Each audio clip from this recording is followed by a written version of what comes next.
శ్రీ గురుభ్యో నమః. మానవ సేవలో మాస్టర్ ఈకే ప్రేమమూర్తి అయినటువంటి మాస్టర్ ఈకే గారు తాను ఆచరించి మనకు చూపించినటువంటి సేవా మార్గాన్ని ఎంతో హృదయంగా మనకు తెలియచేయునటువంటి పరమపావనమైన గ్రంథము. అటువంటి ఈ గ్రంథమును మనము అధ్యయనం చేస్తూ ఉన్నాము. అందులో భాగంగా ఈరోజు పెద్ద మనసు అనే అంశంలోనికి మనము ప్రవేశిస్తూ ఉన్నాము. రచయిత చెబుతూ ఉన్నారు, ఒక రోజున దూరపు పల్లెటూరు నుండి ఒక వయస్సు మళ్ళుతున్న స్త్రీ ముందుకు వచ్చింది. వరుసలో నిలబడి తన దాకా వచ్చిన ఆమెను పరిశీలించి మందునిచ్చి, నువ్వొక పని చేయమ్మా, ఆ ప్రక్కన కిటికీలో నుండి మందు తీసుకొని ఇటొచ్చి ఆ కనపడుతున్న పూజా గదిలో కాసేపు కూర్చో అన్నారు. అలాగే బాబు అంటూ తలూపింది ఆమె, అమాయకతతో కూడిన వినయంతో. అలాగే చేసింది. కొంతసేపు అయ్యాక మాస్టర్ గారు తన కుర్చీలో నుంచి లేచి ఆమె దగ్గరకు వెళ్ళి 5 రూపాయలు ఆమె చేతులలో పెట్టారు. అంటే ఆ రోజుల్లో 5 రూపాయలండి, ఈ రోజుల్లో 5 రూపాయలు కాదు. ఆమె ఆశ్చర్యంగా చూసింది. మాస్టర్ గారు ఇలా అన్నారు, ఇక్కడకు వచ్చి వెళ్ళడానికి సరిపడా డబ్బులు నిజానికి నీ దగ్గర లేవు కదా. ఇక్కడకు వస్తే బాధ నయమవుతుందన్న ఆశతో అప్పు చేసి వచ్చావు కదూ. ఆ మాటలకు ఆమె కళ్ళల్లో నీళ్లు తిరిగాయి. ఇంతమందిలో నీ బాధ ఈ బాబుకెట్లా తెలిసిందా అని ఆశ్చర్యపడకు. అందరిలో ఉన్నది ఆ ఒక్కడే. అందరి సుఖాలు దుఃఖాలు ఆ ఒక్కడివే. నీ బాధ నాకు తెలియకపోవటం విచిత్రమవుతుంది కానీ తెలియటం సహజం. మానవత్వం కోల్పోని ప్రతి మనిషికి ప్రక్క మనిషి బాధ అనుభవానికి వచ్చి తీరుతుంది అంటూ పూజాగదిలో నుండి కొంచెం బయటకు వచ్చి క్యూలో మందు కోసం నిలబడ్డ ఒక యువకుణ్ణి లోపలికి పిలిచారు. అతడు ఆశ్చర్యపడుతూ ప్రవేశించాడు. ఈమెది మీ ఊరే కదా అని అడిగారు. అవునండి అన్నాడతను. మీరొక మంచి పని చేయగలరా అన్నారు ఆయన. తప్పక చేస్తానండి అన్నాడు ఆ యువకుడు. ఇదిగో చూడండి, ఈవిడ స్థితిగతులు మీకు తెలుసును అనుకుంటాను. మందుకు రావాలన్న తపనతో అప్పు చేసి వచ్చింది ఈమె. ఇంకా ఇలా కష్టపడుతున్నవారు మీ ఊరి నుండి ఎంతోమంది వస్తున్నారు. ఇంట్లో జరుగుబాటే అంతంత మాత్రంగా ఉన్నప్పుడు రాను పోను ఈ బస్సులకు వీళ్ళు ఎక్కడ పొయ్యగలరు చెప్పండి. మీరొక పని చేస్తే బాగుంటుందేమో. వీలైతే చూడండి, వారానికో 2 వారాలకో మీ మందుకు మీరు వచ్చేటప్పుడు అవకాశాన్ని బట్టి వీళ్ళందరినీ ఒక్కసారి కలవమని, వాళ్ళ బాధలు ఎలా ఉన్నాయి ఏమిటి అనేది వివరంగా వ్రాసుకొని వచ్చేస్తే దాన్ని బట్టి వాళ్ళందరి మందులు నేను మీ చేతికి అందిస్తాను. మీరు మీకు వీలైన వేళని చెప్పి వీళ్ళని మీ ఇంటికి రమ్మని మందులు అందిస్తూ ఉండవచ్చు. అప్పుడు ప్రతిసారి వీళ్ళంతా కదిలి వచ్చే శ్రమ తప్పుతుంది. ఎప్పుడో అవసరమైనప్పుడు మాత్రం ఆ అవసరమైన వ్యక్తులు వచ్చి కనపడితే సరిపోతుంది. ఏమంటారు? మీ పనిపాటల మధ్యలో ఈ పనిని చూసేందుకు మీకు వీలవుతుందా? మాస్టర్ గారు ఆ యువకుని కళ్ళల్లోకి చూస్తున్నారు. అతడు వెంటనే చేతులు జోడించి, అయ్యా, తమరు ఎన్నెన్ని ఊళ్ళ నుండో వస్తున్న వాళ్ళకి శ్రమ అనుకోకుండా ఇంత చేస్తున్నారు. మా ఊరి వాళ్ళకి, నాకు తెలిసిన వాళ్ళకి నేను ఆ మాత్రం చేయలేనా? మీ దగ్గరకు వస్తూ ఉండి కూడా, మిమ్మల్ని చూస్తూ ఉండి కూడా ఇప్పటి వరకు నాకు ఈ ఊహ రానందుకు నాకే సిగ్గుగా ఉంది అని వినమ్రుడయ్యాడు.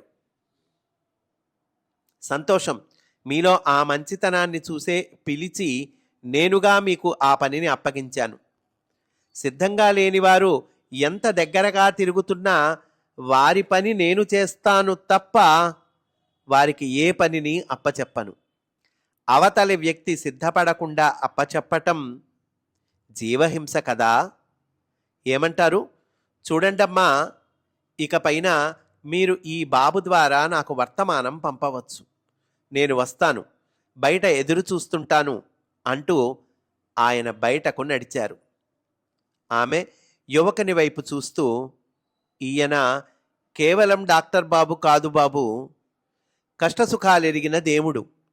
నా సంగతి ఎలా గ్రహించాడో ఏమో, మందులివ్వటమే కాకుండా తిరిగి వెళ్ళేటందుకు ఛార్జీలను కూడా ఇచ్చాడు. అప్పుల పాలు కావద్దని అభయమిచ్చాడు. మమ్మల్ని మీకు అప్పగించాడు.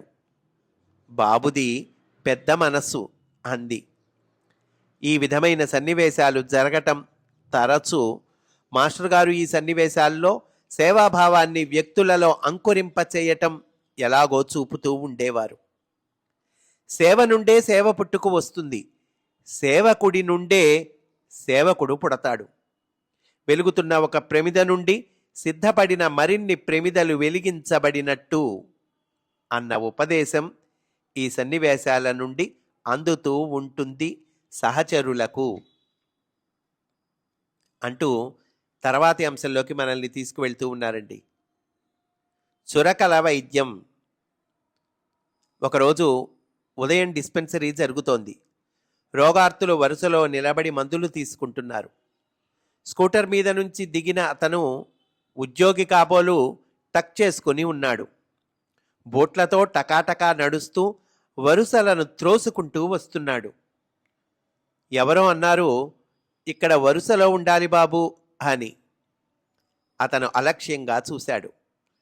ఉండవలసిన కర్మ మీకు గాని నాకు కాదు అన్నట్టు త్రోసుకుంటూ గుమ్మం లోపలికి ప్రవేశించి మాస్టర్ గారి కళ్ళబడేటట్టుగా నిలబడి తెచ్చుకున్న వినయంతో నమస్కరించాడు. నమస్కారానికి కలిపిన ఆ రెండు చేతుల మధ్య వ్రాయించుకోవలసిన మందుల పుస్తకం ఉంది. మాస్టర్ గారు ఇలా రమ్మన్నారు. పుస్తకం తీసుకున్నారు. పేజీ కూడా తెరవకుండా ఇచ్చాడతను. నిదానంగా మందులు వ్రాయవలసిన పేజీ తీసి ఒక క్షణం వాని వైపు చూసి దాన్ని ఎదురుగుండా ఉన్న బల్లపై బోర్లా పడుకోబెట్టారు. అవును, నేను మీకు ఎందుకు మందివ్వాలి? మీరేమైనా ఘనులనా? ఒకవేళ ఘనులే అనుకోండి, మీ ఘనతకు నాకు ఏమిటి సంబంధం? ఇంతమంది జనాన్ని పడదోసుకొని వచ్చే అధికారం మీకు ఎవరిచ్చారు? మీరొక ఆఫీసులో అధికారిగా వెలగబెడుతున్నారు, అంతేనా?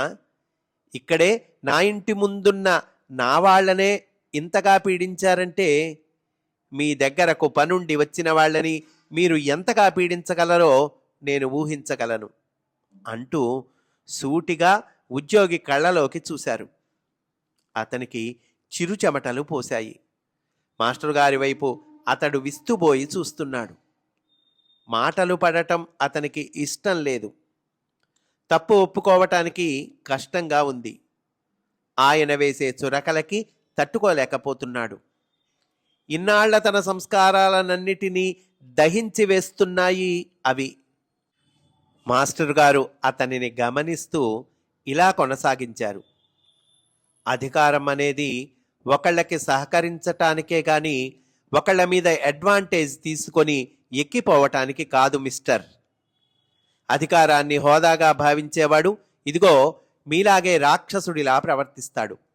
అధికారం అనేది వినయంతో నిర్వహించవలసిన బాధ్యత. బాధ్యతలు నిర్వహించవలసిన మీరు నాతో చెప్పించుకుంటున్నందుకు నాకే సిగ్గుగా ఉంది. సరే, మీ స్వభావం మీరు చూపించారు అంటూ పుస్తకం తీసి వివరాలు అడిగి మందు వ్రాసి ఇచ్చారు. ఇస్తూ, మీరేం చెబుతారో నాకు తెలుసు. ఆఫీసుకు టైం అయిపోతోందని. ఆ టైం సెన్స్ ఉన్నవారు ముందుగా వచ్చి ముందే వెళ్ళిపోవచ్చు కదా. ఇకనైనా అలవాటు చేసుకోండి అంటూ వరుసలో తరువాతి వారి వైపు తన దృష్టిని మరల్చారు.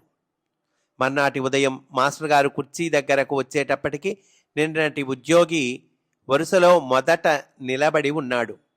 మాస్టర్ గారు సూటిగా అతని కళ్ళల్లోకి చూస్తూ అతను చెప్పిన వివరాలు విని మౌనంగా అతనికి మందు వ్రాసి ఇచ్చి పంపారు. ఇలా కొద్ది రోజులు గడిచాయి. మొదట్లో ఆ ఉద్యోగి మాస్టర్ గారి కేకలు వేసినందుకు పంతంతో ముందు వచ్చేవాడు. నేను రాగలనని నిరూపించుకోవటానికా అన్నట్టు. ఆ పంతాన్ని చూసి ఆ మాత్రం మేల్కొన్నందుకు మాస్టర్ గారు లోపల సంతసిస్తూ బయటకు మాత్రం గంభీరంగా ముఖం పెడుతుండేవారు. క్రమంగా అతని పంతం మాస్టర్ గారి పట్ల ప్రేమగా మారింది. ప్రేమ కాలక్రమంలో సేవాభావంగా రూపొందింది. ఆ సేవాభావంతో మాస్టర్ గారి దగ్గర శిక్షణ పొందటంతో అతడు మాస్టర్ గారి సహచరులలో ఒకడై సేవ చేయటం ప్రారంభించాడు. ఇలా మాస్టర్ గారి సహచరులలో చాలామంది మందలింపులతో తమ సాధనను ప్రారంభించి మందులియ్యటం దాకా దాన్ని కొనసాగించి క్రమంగా 2వ జన్మను పొంది ప్రేమస్వరూపులుగా రూపొందిన వారే. మందలించేటప్పుడు ఆయన నుండి వెలువడే మాటలు విచ్చుకత్తుల్లా ఉంటాయి. ఆ కత్తుల్ని అవతలి వ్యక్తుల మానసిక పరిస్థితులను, పూర్వకర్మ బంధాలను చీల్చివేస్తాయి. అప్పుడు ఆ లోపలి మనిషి చెర నుండి బయటపడినవాడై 2వ జన్మ ఎత్తుతాడు. కొన్ని కాన్పులలో ఫోర్సెప్స్ ఆపరేషన్స్ తప్పనట్టు కొందరికి 2వ జన్మ అనుగ్రహించటానికి ఈ మాటల విచ్చుకత్తులను ఉపయోగించటం తప్పదు. ఆ తరువాత మాస్టర్ గారే నవ్వుతూ వారితో అంటుంటారు సందర్భవశాన, ఏమోయ్ అప్పుడు నా గురించి ఏమనుకునేవాడివి, ఈయనకింత పొగరేమిటి అని తిట్టుకునేవాడివా అని. అవి తిట్లు కావు మాస్టారు, మాకు 2వ జన్మనిచ్చిన దీవెన అని వారు మురిసిపోతూ ఉంటారు.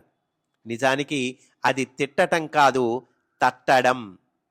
మేలుకొలిపేటందుకు కొంచెం గట్టిగా తట్టడం. మాస్టర్ గారి శిక్షణలో ఇది ఒక కోణం అంటూ ఈ అంశాన్ని పూర్తి చేశారండి. మనం కూడా ఈరోజు ఇక్కడితో పూర్తి చేసుకుందాం.